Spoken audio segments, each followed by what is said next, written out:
بسم الله الرحمن الرحيم. تبارك الذي بيده الملك وهو على كل شيء قدير، الذي خلق الموت والحياة ليبلوكم أيكم أحسن عملا وهو العزيز الغفور، الذي خلق 7 سماوات طباقا ما ترى في خلق الرحمن من تفاوت فارجع البصر هل ترى من فطور ثم ارجع البصر كرتين ينقلب إليك البصر خاسئا وهو حسير، ولقد زينا السماء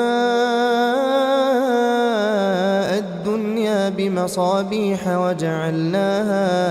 وجعلناها رجوما للشياطين وأعتدنا لهم عذاب السعير، وللذين كفروا بربهم عذاب جهنم وبئس المصير. إذا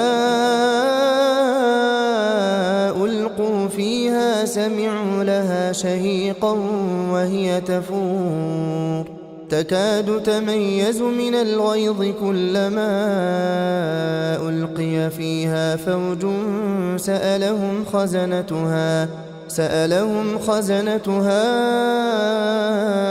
ألم يأتكم نذير؟ قالوا بلى قد جاءنا نذير فكذبنا وقلنا ما نزل الله من شيء إن أنتم إلا في ضلال كبير. وقالوا لو كنا نسمع أو نعقل ما كنا في أصحاب السعير، فاعترفوا بذنبهم فسحقا لأصحاب السعير.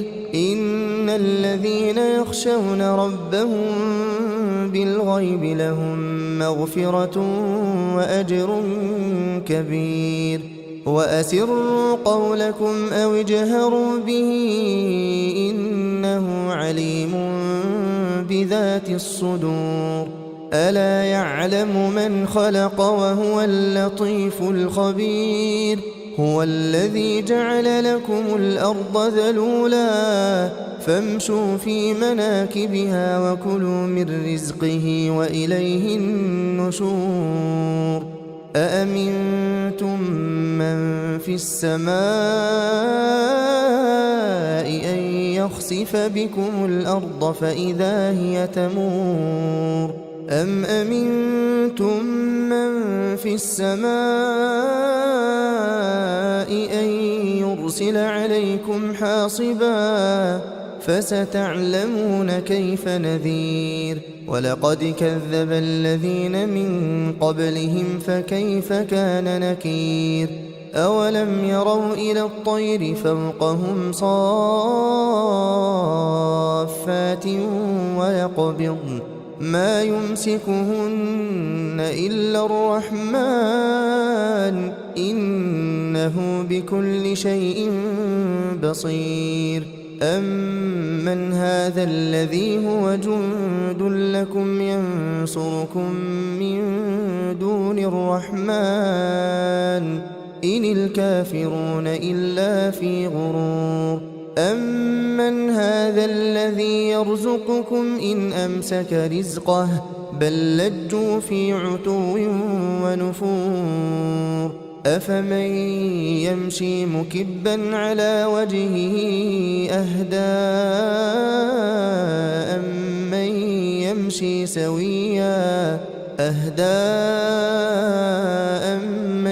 يمشي سويا على صراط مستقيم. قل هو الذي أنشأكم وجعل لكم السمع والأبصار والأفئدة قليلا ما تشكرون. قل هو الذي ذرأكم في الأرض وإليه تحشرون. ويقولون متى هذا الوعد إن كنتم صادقين.